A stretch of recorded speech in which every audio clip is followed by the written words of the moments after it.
Assalamualaikum warahmatullahi wabarakatuh. Sampurasun, salam somya. Halo wargi Cianjur yang sudah bergabung di live Instagram RSUD Sayang dan yang sedang menonton. Kumaha damang, semoga dimanapun dan kapanpun selalu sehat. Senang sekali rasanya. Saya Grisel Adita. Kali ini tentunya Grisel gak sendiri dong. Grisel ditemenin sama Dr. Siti Fatimah SPBA. Beliau adalah dokter spesialis bedah anak. Halo dokter. Halo. Oke, kali ini kita akan membahas mengenai testis tidak turun pada anak. Apakah normal? Dan tentunya kita juga akan membahas mengenai karena ini juga baru banget nih gitu ya. Ada dokter spesialis bedah anak. Jadi tentunya kita akan ngobrolin seputar bedah anak juga. Jadi boleh untuk warga Cianjur yang punya pertanyaan terkait bedah anak dan tentunya tema yang kali ini akan kita bahas, boleh silakan tuliskan di kolom komentar ya, karena nanti biar langsung dokternya yang menjawab. Oke, dokter apa kabar dok? Baik, alhamdulillah. Alhamdulillah baik, fresh banget gitu. Vibes-nya alhamdulillah dok, selamat bergabung. Anyway, selamat bergabung di RSUD Sayang. Dokter baru ya baru bergabung di RSUD Sayang tuh per kapan dok? Kalau bergabung sih dari bulan lalu, cuma memang poli baru bulan ini. Baru bulan ini ya. Jadi sangat amat baru banget nih warga Cianjur ya. Fresh banget gitu. Salam kenal dok. Oke, kali ini kita akan ngobrol-ngobrol tentunya sebetulnya sih secara umum tentang bedah anak. Tapi kita juga punya tema khusus kali ini gitu ya. Kita akan ngobrol-ngobrol dan nanti juga semoga nanti ada warga Cianjur yang bertanya juga dan nanti akan dokter langsung jawab juga. Ya. Oke dok, ngomong-ngomong soal bedah anak itu sendiri ya dok gitu. Baru banget ya dok di sini tuh berarti apa namanya tuh baru dibuka bulan ini. Ya, untuk pelayanan bedah anak baru ada sekarang. Baru ada. Wah, luar biasa ini akhirnya ya di RSUD Sayang setelah penantian. Alhamdulillah sekarang ada bedah anak. Tentunya jadi boleh banget nih untuk nanti para pasien nggak perlu jauh-jauh lagi ke kota sebelah karena alhamdulillah di RSUD Sayang sudah ada. Ngomongin soal tema dok, testis tidak turun pada anak apakah normal? Sebelum ke pertanyaan itu, aku tuh penasaran juga dok. Sebetulnya testis tidak turun itu apa dok? Testis sendiri kan kita tahu bahasa awamnya buah zakar. Ya itu kan dia normalnya ada di kantong buah zakar atau skrotum. Tapi pada kondisi namanya cryptorchidism atau undescended testis, itu dia tidak turun ke kantong skrotum. Oh gitu. Jadi berarti ya dia bilang kelainan atau suatu penyakit juga ini dok? Ya, merupakan suatu kelainan bawaan. Dia sebenarnya berhubungan dengan proses pada saat masih dijanin. Jadi selama masih dijanin dalam kehamilan pun itu tuh sudah terjadi pada bayi itu sendiri gitu dok? Ya, jadi berhubungan dengan embriologinya atau pembentukannya. Jadi si testis atau buah zakar ini awalnya itu posisinya dia ada di perut, di abdomen, dekat dengan cikal bakal ginjal tuh. Oke. Kemudian pada saat gestasi atau si janin ini usianya mulai minggu ke-8 atau usia sekitar 3 bulan, dia akan mulai turun ke daerah inguinal atau lipat paha. Itu fase ke-1 namanya transabdominal. Transabdominal, oke. Kemudian pada minggu ke-28 atau sekitar bulan ke-7 itu ada fase kedua namanya inguinoskrotal. Nah, inguinal itu kan daerah lipat paha ke skrotal, ke skrotum buah zakar. Itu fase kedua. Biasanya prosesnya itu selesai di minggu ke-36 atau ya kurang lebih pada saat usia janin 9 bulan. Jadi harusnya pas lahir itu si testis atau buah zakar harusnya sudah berada di tempatnya. Ya. Sudah ada di apa tadi dok? Di kantung kemaluannya atau di skrotum. Oke, jadi ya harusnya seperti itu gitu. Berarti itu sangat bisa kelihatan secara kasat mata gitu dok? Kalau langsung biasanya susah ya, tapi dengan diraba, dipalpasi biasanya bisa ketahuan. Oke, yang menyebabkan itu selain berarti genetik ya dok ini tuh? Ya, ada gangguan faktornya pada saat proses penurunan berhubungan dengan hormon-hormon juga sih. Oke. Jadi penyebabnya itu apa aja sih dok ini tuh? Yang bisa menyebabkan pada akhirnya testis itu tidak turun pada anak gitu? Ya, kelainan pada proses penurunannya itu ya berhubungan dengan hormonnya juga. Jadi ada beberapa hormon yang berhubungan dengan proses ini, salah satunya ya testosteron, kemudian INSL, ya cukup banyak sih sebenarnya. Ya. Oke. Dari hormon, genetik berarti gitu ya, penyebabnya. Betul. Oke. Terus apa namanya tuh tadi kan dengan cara kalau misalnya secara kasat mata berarti nggak bisa terlalu kelihatan gitu dok. Itu cara kita mengetahuinya itu kayak gimana selain diraba gitu dipegang ya? Ya sebenarnya cukup mudah dengan diraba juga aja. Udah ini gitu ya. Tapi kalau pada anak-anak yang lebih besar karena testisnya itu sudah lama nggak berada di kantong, biasanya akan diikuti dengan si skrotumnya itu akan lebih kecil atau hipoplasia. Tapi kalau untuk yang baru lahir sih jarang langsung kelihatan. Gitu. Serangkaian pemeriksaannya berarti gimana dok? Maksudnya nih biar kita ketahui dan langsung tegak diagnosis sampai ini tidak turun gitu. Jadi memang kalau orang tua pertama punya bayi baru lahir, baiknya diperiksa gitu kan, diraba. Terus kalau ternyata memang tidak turun, boleh langsung diperiksakan ke dokter. Nanti kalau memang tidak teraba, biasanya akan kita cari ke bagian atas. Jadi nanti si undesensostasis ini dia ada 2 tipe. Yang palpable, jadi kalau palpable itu masih bisa kita raba di sekitar lipat paha. Kalau yang non palpable itu tidak teraba. Dan itu berhubungan dengan nanti terapinya juga berbeda antara yang teraba sama yang dokter periksa dan yang tidak. Gitu. Kemudian juga harus dilihat yang tidak turun itu 1 atau 2. Satu testis gitu, karena kadang pada kondisi yang testisnya tidak teraba dua-duanya itu disertai dengan adanya kelainan yang lain. Salah satunya itu ada kelainan kromosom, namanya DSD, Disorder of Sexual Development. Gitu. Jadi perlu ada pemeriksaan lebih lanjut ya, seperti pemeriksaan hormon dan kromosom. Oke. Jadi harus dilihat gitu ya, ini 1 atau 2. Kemudian selain itu kan perlu USG atau ronsen gitu-gitu nggak sih dok? Sebenarnya kalau USG itu tidak perlu ya, bisa untuk bantu untuk cari lokasi testis, tapi sebenarnya dengan pemeriksaan dokter yang terlatih pun dia sudah bisa menentukan, udah bisa gitu ya, udah tegak di mana. Oke. Kemudian tadi kan berarti ini adalah sebuah penyakit, kemudian penyebabnya tadi juga udah kita bahas. Setelah itu berarti ketika sudah tegak diagnosis, apa yang harus dilakukan dok? Atau pengobatannya itu seperti apa? Ya, jadi kita lihat dari usia dulu. Jadi ternyata memang kalau pada saat baru lahir tidak turun, masih bisa kita tunggu. Karena rata-rata akan turun spontan dalam usia 1 sampai 3 bulan. 1 sampai 3 bulan ya. Oke. Terus sampai 6 bulan pun sebenarnya masih bisa. Tapi di atas 6 bulan biasanya tidak akan turun, sangat jarang bisa turun. Makanya terapinya pun penanganannya dimulai dari saat usia 6 bulan. Gitu. Kemudian apa aja tuh dok? Biasanya penanganannya. Jadi kalau di literatur memang dibilangnya bukan harus ada 2 tuh, terapi hormon dan yang kedua terapi pembedahan. Tapi terapi hormon ini sendiri masih kontroversial. Kemudian untuk efektivitas akan penurunan testisnya sebenarnya masih belum terlalu jelas. Dan ada efek-efek samping lain dengan pemberian hormon gitu. Jadi memang tidak direkomendasikan. Berarti bukan untuk sementara ya. Berarti dengan ini tuh pengobatannya jalannya adalah dengan dioperasi, dok? Iya, betul. Jadi kalau sudah di atas 6 bulan, tindakannya memang dioperasi. Ya, dan disarankannya itu paling lambat di usia 18 bulan. 18 bulan ya. Karena di atas 6 bulan itu dari penelitian sudah ditemukan sudah mulai ada kerusakan dari jaringan testisnya.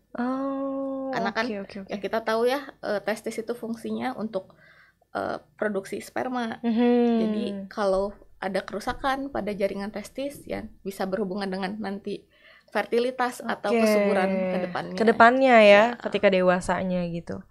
Oke. Tapi bisa sembuh nggak sih dok dengan operasi ini gitu? Bisa sembuh total? Jadi bisa. Kalau jadi kan tadi ada yang terpalpasi dan yang enggak ya. Yeah. Nah kalau yang terpalpasi itu biasanya bisa kita langsung dilakukan insisinya itu di daerah lipat paha dan di daerah skrotumnya. Terus sesudah dibebaskan dia akan diturunkan ke bawah. Nama tindakannya orchidopeksi. Apa tuh dok? Jadi proses operasi untuk menurunkan testis. Namanya orchidopeksi. Oke. Terus kalau yang tidak teraba testisnya, jadi itu ada beberapa penyebab. Yang pertama bisa memang testisnya posisinya masih di dalam perut, di abdomen. Kemudian yang kedua ada testisnya itu memang tidak terbentuk, namanya agenesis testis. Kemudian yang ketiga testisnya vanishing atau menghilang. Itu proses di janin pada saat masa janin juga. Jadi ada semacam puntiran pada pembuluh darah testisnya. Akibatnya testisnya jadi mati dan dia jadi menghilang gitu. Nah makanya kalau merinding banget. Iya, jadi kalau untuk yang tidak terpalpasi atau non palpable ini, tindakan pertamanya adalah kita laparoskopi diagnostik. Jadi kita masukkan kamera ke dalam perut untuk lihat kondisi testisnya. Jadi kalau memang ternyata masih di dalam perut dan bisa dibebaskan langsung, bisa diturunkan langsung, ya operasinya satu tahap saja. Tapi kalau ternyata belum bisa dibebaskan, biasanya akan operasi bertahap. Akan lebih dari sekali gitu dok? Ya betul. Jadi kita bebaskan dulu sampai cukup dia longgar, dan 6 bulan kemudian baru proses penurunannya. Tapi kalau memang ternyata yang sudah agenesis atau vanishing testis yang tidak ada, ya tidak bisa diapa-apakan lagi. Gitu. Jadi memang harus tersisa satu yang normal aja. Oke. Seberapa bahaya sih dok? Tadi kan bahayanya ya nanti akan sangat berpengaruh otomatis kepada kehidupan yang akan datang gitu. Tapi seberapa bahaya ini dok? Gitu. Kalau tidak ditangani dengan cepat ya tentunya. Jadi 2 sih yang utama. Jadi memang pengaruhnya ke fertilitas atau kesuburan. Kemudian yang kedua ke malignansi atau keganasan. Jadi karena si testis ini dia posisinya tidak di tempat yang seharusnya, dia mengalami perubahan atau displasia namanya ya. Jadi sel-selnya itu dia akan berubah ya menjadi sel-sel yang ganas. Tidak semua, tapi terutama resikonya meningkat kalau dioperasinya pada saat sesudah usia pubertas. Gitu. Jadi walaupun sudah dioperasi, tetap ada resiko walaupun kecil. Kalau tidak dioperasi, lebih besar lagi resiko untuk menjadi keganasannya. Gitu. Aduh, ya ini banget ya dok. Tapi ini tuh bisa dicegah nggak sih dok? Dicegah enggak sih? Enggak ya? Karena memang kelainan bawaan. Soalnya gitu. Jadi segimanapun kita mencegah sebagai bunda-bunda gitu di rumah ya, aduh disayang-sayang anaknya di dalam perut. Tapi ternyata kalau misalnya sudah terjadi demikian gitu kan. Tapi dok kalau misalnya USG nih kita lagi dalam kehamilan itu bisa kelihatan dok? Kurang jelas sih kayaknya. Nggak jelas ya? Iya. Kalau untuk seperti jenis kelamin ataupun usus dan lain-lain jelas, tapi kalau untuk itu testis kayaknya kurang jelas. Jadi ini akan sangat berpengaruh banget ketika mungkin pada saat bunda melahirkan, kemudian pengecekannya harus sangat teliti karena ini akan menentukan juga gitu kan, semakin lama nanti diketahuinya ya semakin lama juga nanti pengobatannya semakin parah juga. Nah ini dia yang akan sangat bahaya ya dok ya. Gitu. Kemudian ini tuh pembiayaan dok. Ini biasanya warga Cianjur pasti bertanya ke situ gitu. Pembiayaannya gimana dok gitu? Apakah ini ditanggung BPJS ataukah umum ataukah kayak gimana? Ditanggung BPJS. Ini ditanggung BPJS. Jadi operasi ini itu tentang testis tidak turun itu ditanggung BPJS ya dok. Jadi gratis. Ini warga Cianjur. Jadi tidak ada alasan ya. Ketika nanti sudah dokter bilang ini testis tidak turun pada anak, kemudian harus dilakukan operasi, nggak perlu khawatir karena ini ditanggung BPJS seperti itu. Wargi Cianjur, boleh untuk yang mau bertanya seputar bedah anak, kemudian juga tentunya tentang tema pada hari ini juga boleh banget, silahkan tuliskan di kolom komentar. Boleh bertanya nggak? Boleh banget Ibu, mau bertanya 10 pertanyaan? Jangan ya. Kalau 10 pertanyaan nanti nggak cukup waktunya. Boleh nanti langsung aja dituliskan di kolom komentar ya Bu ya. Oke. Kayak gitu. Jadi kalau misalnya ada yang mau bertanya seputar bedah anak, boleh banget. Silahkan tanyakan, atau yang mau bertanya seputar testis tidak turun pada anak sesuai tema pada hari ini juga boleh banget, mumpung dokternya ada gitu. Dan ini juga baru bergabung bersama kami, dan kayaknya masih satu-satunya di Cianjur kah bedah anak? Masih ya, jadi RSUD sayang peace. Oke, jadi dan sudah mulai pelayanannya juga sudah mulai dilaksanakan. Jadwalnya tuh kapan aja? Kalau poli Selasa sama Kamis. Selasa dan Kamis? Ya. Oke, Selasa dan Kamis. Jamnya? Jam 9 sampai 12. Sampai jam 9 sampai 12 ya, jadi boleh. Sorry.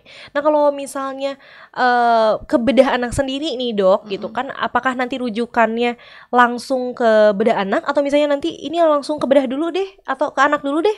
Kan biasanya kalau biasanya kan ya dok, dari anak dulu, dari spesialis anak, kemudian ke bedah, atau dari bedah ke mana lagi gitu, atau kayak gimana dok? Sebenarnya boleh langsung ke bedah anak, atau kalau ya banyak juga sih sebenarnya dari bagian anak dikonsulkan ke bedah anak. Jadi nanti langsung ya, mungkin kalau misalnya diagnosanya atau diagnosisnya belum tegak tentang apa misalnya ini apakah harus dibedah atau tidak, ya berarti nanti konsultasinya atau pemeriksaannya ke spesialis anak dulu kali ya dok ya. Baru nanti pasti akan direkomendasikan tentunya ke spesialis bedah anak gitu.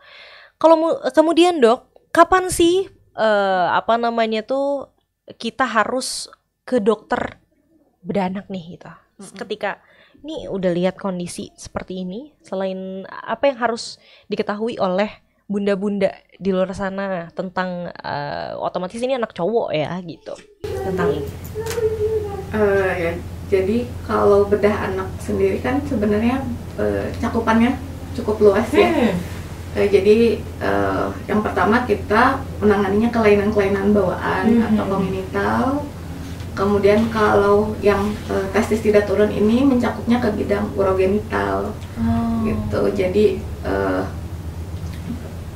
selain testis, kita juga lihat kelainan genitalnya, seperti yang tadi hipospadia.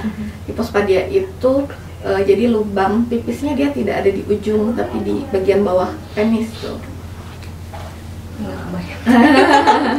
Ya, Oke, jadi pasien-pasien yang dengan testis tidak turun bisa disertai hipospadi itu harus diperhatikan juga, jadi pipisnya pancarannya ke mana tuh, ke depan atau ke bawah gitu. Oke. Dok, biasanya kalau misalnya udah selesai operasi ini, apakah akan kembali normal? Dan juga ini pertanyaan yang besarnya kan, apakah testis tidak turun pada anak itu normal dok? Kalau ditanya normal atau tidak, tentu tidak normal ya, karena kan tadi kalau normalnya itu dia 9 bulan pada saat lahir harusnya sudah ada turun ke bawah ke skrotum, tapi ya itu tadi masih bisa kita tunggu tuh sampai 6 bulan. Kalau dia turun ke bawah dan tidak naik-naik lagi ke atas, ya udah tidak perlu tindakan gitu. Tapi kalau di atas 6 bulan ternyata masih belum turun ke skrotum, ya langsung diperiksakan saja ke dokter. Tuh kayak gitu. Jadi sebenarnya pada intinya sih, kalau misalnya ada kelainan yang tidak semestinya ada di badan kita gitu, atau tidak ada di badan kita, sebaiknya harus langsung saja konsultasikan ke dokter. Ini dia kenapa khususnya bayi gitu ya, ini sangat harus diperhatikan banget setiap hal-halnya gitu ya dok ya, karena ini akan sangat berpengaruh juga tentunya ke depannya gitu. Seperti tadi yang dokter bilang, kalau misalnya ya ini bahaya dong tentunya, karena bisa akan berpengaruh terus menerus bahkan sampai nanti ketika dewasa gitu. Walaupun nanti kan efeknya itu mengenai fertilitas. Ya fertilitas kan nanti ya dok, tapi kan mungkin masih bisa beraktivitas seperti biasa. Tapi kan ya itu tadi sangat akan ke depannya. Betul banget. Jadi nggak boleh di apa ya namanya, disepelekan lah segala sesuatunya gitu, apalagi tentang ini. Dan syukur alhamdulillahnya sekali lagi bahwa di RSUD Sayang sekarang sudah bergabung bersama kamu dokter spesialis bedah anak. Oke, mungkin akan aku coba bacain satu persatu pertanyaan yang masuk. Nah, pertanyaan yang pertama ini ada dari Ibu Dea Febri. Apakah bisa terlihat ketika pemeriksaan USG kehamilan dengan USG Wardi? Ini cocoknya pertanyaannya mungkin ke dokter Objin ya. Tapi tadi setahu saya sih tidak ada ini apa guideline yang menyebutkan bahwa dia bisa atau terlihat dari sejak di kandungan gitu ya, terlihat atau dicari dari waktu di kandungan sih tidak se-urgent itu, karena kalau di kandungan kita lebih fokusnya ke kelainan-kelainan yang memang berbahaya dan bisa mengancam jiwa kita. Oh iya juga ya. Jadi mungkin kalau misalnya jawabannya pemeriksaan USG bisa terlihat atau tidak, mungkin bisa, tapi baiknya ditanyakan ke expert dokter spesialis objin yang memang meng-USG. Betul. Harus lebih difokuskan lagi gitu ya dok ya. Dan mungkin baru akan itu pun belum akan terlihat ketika bayi baru lahir gitu ya. Karena tadi itu dia kata dokter, harus ditunggu dulu 3-6 bulan ya dok ya. 1-3 bulan biasanya dia bisa turun langsung. Nah gitu. Kalau misalnya nanti dilihat, setelah dilihat, oh ini ada, berarti tidak perlu dilaksanakan serangkaian pengobatan itu. Tapi kalau misalnya ini setelah 3 bulan masih belum turun, bahkan sampai 6 bulan, nggak usah ditunggu lagi, langsung saja periksakan gitu ya dok ya. Oke, ada lagi pertanyaan yang masuk dari Bapak Abu Nazia. Selamat pagi dok, mohon maaf agak melenceng terkait pelayanan bedah anak. Meliputi apa saja sih pelayanan dokter ini terhadap penanganan anak? Apakah bedah besar atau seputaran khusus saja? Dok, kayaknya pertanyaan bagus. Aku juga penasaran sih dok. Ya, jadi sebenarnya bedah anak cukup banyak ya yang mencakupnya. Jadi yang terutama kan memang kelainan-kelainan kongenital atau bawaan, dari mulai saluran cerna, dari mulai esofagus atau kerongkongan, kemudian lambung, usus 12 jari, usus halus, dan usus besar gitu. Jadi ada kondisi-kondisi seperti namanya atresia. Jadi tidak ada hubungan antara usus bagian atas ataupun bagian bawah. Itu bisa terjadi di sepanjang saluran cerna dari atas atau bawah. Kemudian ke bagian bawah anus, tidak ada lubang anus, juga itu masuk ke bagian bedah anak. Itu untuk yang saluran cerna. Atau bisa juga ada sering dengar mungkin Hirschsprung. Apa tuh dok? Hirschsprung itu jadi kondisi di mana pada anak buang air besarnya tidak lancar. Nah, penyebabnya karena apa? Memang ada suatu kelainan bawaan, syaraf-syaraf yang ada di usus bagian bawahnya itu dia tidak ada gitu. Jadinya ya buang air besarnya tidak lancar, dan harus tindakan biopsi dan operasi. Itu dipegangnya juga sama bedah anak. Ya. Kemudian yang kedua dari urogenital. Jadi ya kelainan-kelainan dari bagian saluran kemih, kemudian genitalia seperti tadi hipospadia gitu ya, atau testis yang tidak turun juga itu ditangani oleh bedah anak. Kemudian juga pada tumor-tumor tertentu yang ada di dalam abdomen, di perut, itu bisa juga ditangani bedah anak. Kemudian kelainan di bagian hati dan kantong empedu seperti atresia biliar, jadi itu ada sumbatan di kantong empedu gitu ya, itu bisa juga ditangani oleh bedah anak. Oke, jadi pada intinya segala sesuatu yang berkaitan dengan anak, perbedahan perbedahan anak atau ya maksudnya segala sesuatu yang tindakannya kepada anak, bisa dibilang gitu nggak sih dok? Segala sesuatu yang tindakan kepada anak di meja operasi hubungannya bersama dokter. Ya hampir sebagian besar, kecuali ya bagian kepala atau itu ekstremitas. Itu jarang. beda lagi kan. Oke. Sudah ada lagi pertanyaan yang masuk. Oke, ada dari Ibu Fitri Nurjamilah 68. Maaf, dok mau tanya kalau biaya untuk konsultasi gizi berapa ya? Ini nanti bisa tolong ditanyakan ke, bisa ini aja ya, DM ke Instagramnya RSUD Sayang, nanti akan dijawab sama adminnya. Oke.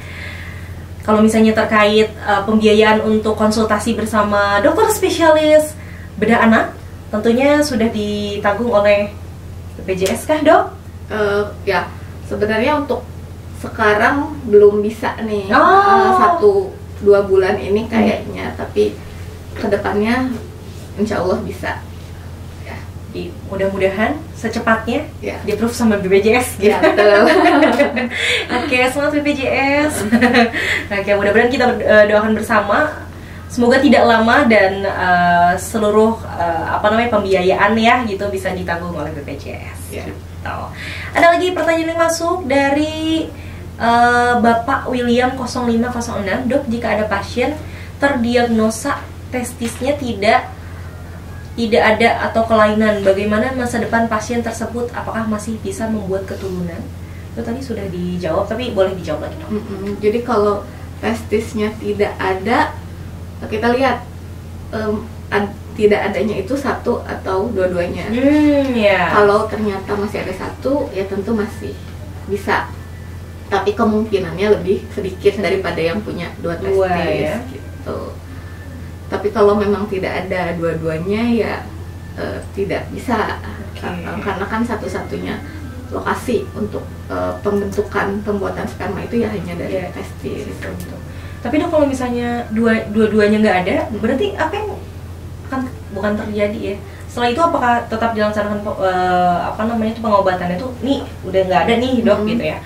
Nasinya tidak ada, kemudian apakah harus dioperasi atau tidak? Kemudian dia bisa hidup seperti biasa kah sampai besar gitu, dok? Kalau tidak adanya karena ternyata dia memang posisinya ada di abdomen, ya pasti diturunkan. Bisa. Ya. Tapi kalau yang ternyata tadi dia tidak terbentuk karena agenesis atau vanishing itu ya tidak bisa, memang tidak bisa di apa-apakan lagi. Gitu. Tidak bisa diapa-apakan. Ya. Tapi masih bisa kemungkinan hidup kah, dok? Hidup, maksudnya hidup seperti biasa gitu ya? Bisa hidup normal, memang kualitas hidupnya yang menurun ya, karena kemungkinan untuk membuat keturunannya tidak ada. Kelainan itu tadi ya, dok ya. Tapi kalau untuk kegiatan sehari-hari ya bisa gitu ya. Tetap menjadi dewasa pada akhirnya gitu nanti, tapi ya akan sangat berpengaruh banget terhadap fertilitas atau mengenai keturunan itu tadi. Oke, last question. Ada dari Bapak Randi 050688. Selamat pagi, dok. Apakah proses bedah anak sama dengan pasien dewasa? Ya ini sering salah kaprah juga ya. Jadi memang anak-anak beda dengan dewasa. Oh ya, gimana? Ya, karena kan apa yang membedakan? Kalau pada anak-anak fisiologi atau ya proses di tubuhnya pun berbeda dari dewasa. Jadi untuk pemilihan persiapan operasinya pun dia akan lebih lebih dari yang dewasa gitu. Oh iya juga.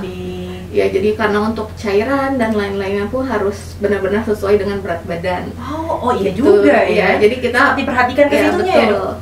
Apapun kalau pada anak-anak kita pasti tentukan dosis obat, cairan dan lain-lain dari berat badannya, dan pertimbangan dari usia juga sangat menentukan sekali. Kalau pada anak-anak nggak bisa disamaratakan, kalau pada dewasa kan ya sebagian besar dia sudah gitu. Kalau pada anak-anak punya pertimbangan khusus, apalagi kalau pada bayi-bayi neonatus, ya bayi-bayi yang dia antara yang cukup bulan, kurang bulan, itu juga harus diperhatikan gitu. Jadi baik persiapan operasi, intraoperasi maupun perawatan post-operasinya berbeda antara anak-anak dan dewasa. Iya. Perlu sangat amat concern banget lah gitu ya, dok, ya, dipersiapkan dengan sangat matang, dan karena otomatis perintilannya juga ya, jadi seringkali memang harus satu tim dengan dokter spesialis anak, dengan dokter anestesinya gitu. Okay. Untuk mempersiapkan kalau operasi pada anak-anak. Yuk. Dan semungil itu ya kalau misalnya bayi-bayi yang baru lahir atau misalnya kurang bulan tadi kata dokter, bayinya tuh sangat kecil banget gitu, terus berjuang di meja operasi. Ya Allah, luar biasa. Tapi ya alhamdulillah sekarang juga sudah ada dokternya dan nggak perlu jauh-jauh lagi otomatis gitu dok, tidak ada rujukan-rujukan keluar lagi. Sekarang sudah bisa dilaksanakan serangkaian pemeriksaan, pengobatan, dan tindakan-tindakan lainnya bersama dengan dokter spesialis bedah anak di RSUD Sayang. Dok, nggak kerasa ini 30 menit. Sebetulnya aku masih banyak pengen bertanya seputar bedah anak itu sendiri, tapi mungkin akan kita tanyakan di lain kesempatan. Mungkin nanti juga kita akan podcast lagi bersama dokter. Jangan bosan-bosan ya dok. Atau misalnya mungkin untuk warga Cianjur yang tadi pertanyaannya belum ditanyakan, silahkan tanyakan aja, kirim ke DM Instagramnya RSUD Sayang, biar nanti kita akan bikinin pertanyaan dan dijawab di konten di RSUD Sayang. Dokter, sebelum kita closing, adakah yang mau dokter sampaikan terkait testis tidak turun pada anak dan mungkin tentang bedah anak itu sendiri? Silakan. Ya, untuk kasus yang testis tidak turun pada anak itu sebenarnya cukup seperti simple ya. Tapi kalau ternyata kita temukan yang lain, ternyata dua-duanya tidak teraba, itu bisa jadi kasus yang complicated gitu. Jadi kalau misalnya para orang tua nih ketemu kasus seperti ini, boleh langsung diperiksakan ke dokter biar nanti kami ini lebih lanjut gitu, periksa lebih lanjut untuk kedepannya. Kemudian untuk mengenai bedah anaknya sendiri ya, sebenarnya cukup banyak kasus yang kami tangani gitu ya. Jadi kalau ada kasus-kasus bedah anak ya bisa sekarang ke RSUD Sayang. Nggak perlu jauh-jauh ya, warga Cianjur. Alhamdulillah ini ya, salah satu hal yang patut kita syukurin juga. Semoga kedepannya akan semakin banyak dokter-dokter yang bisa turut membantu bergabung di RSUD Sayang gitu, supaya warga Cianjur juga tidak perlu jauh-jauh lagi ya melaksanakan serangkaian pengobatan. Jadi nggak ada alasan warga Cianjur ya, segeralah periksakan kesehatan Anda kalau misalnya ada sesuatu yang nggak beres di tubuh Anda. Oke, terima kasih banyak dokter sudah berkenan hari ini ngobrol-ngobrol sama Grisel, hadir di podcast dokter kita. Semoga dokter sehat terus dan lancar dalam segala aktivitasnya. Oke dokter, dan tentunya terima kasih juga untuk warga Cianjur yang sudah bergabung di live Instagram dan yang setia menonton. Dan jangan lupa follow seluruh sosial media RSUD, dimulai dari Instagram, Facebook, TikTok, RSUD Sayang.com ya. Dan jangan lupa like, comment, subscribe, dan share sebanyak-banyaknya video ini karena akan sangat bermanfaat. Kalau gitu, saya Grisel Adita bersama dengan dokter Fatimah. Kami berdua pamit undur diri. Wassalamualaikum warahmatullahi wabarakatuh.